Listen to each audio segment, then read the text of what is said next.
set early tonight. The sullen wind was soon awake. It tore the elm tops down for spite and did its worst to vex the lake. I listened, with heart fit to break. When glided in Porphyria, straight she shut the cold out in the storm and kneeled and made the cheerless grate blaze up, all the cottage warm. Which done, she rose and from her form withdrew the dripping cloak and shawl, and laid her soiled gloves by, untied her hat, and let the damp hair fall. And last she sat down by my side and called me.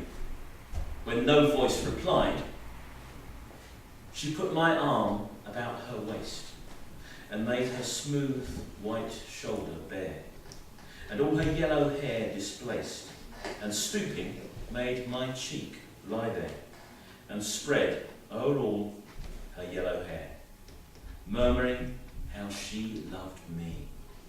She, too weak for all her heart's endeavour to set her struggling passion free from pride and vanitise dissever, and give herself to me forever. But passion sometimes would prevail, nor could tonight's gay feast restrain a sudden thought of one so pale for love of her, and all in vain. So she was come through wind and rain. Be sure I looked up at her eyes, happy and proud. At last I knew Porphyria worshipped me. Surprise made my heart swell, and still it grew while I debated what to do. That moment she was mine, fair, perfectly pure and good. I found a thing to do, and all her hair in one long yellow string I wound 3 times her little throat around and strangled her. No pain, felt she. I am quite sure she felt no pain. As a sharp bud that holds a bee, I warily oped her eyes. Again laughed the blue eyes without a stain, and I untightened next a tress about her neck.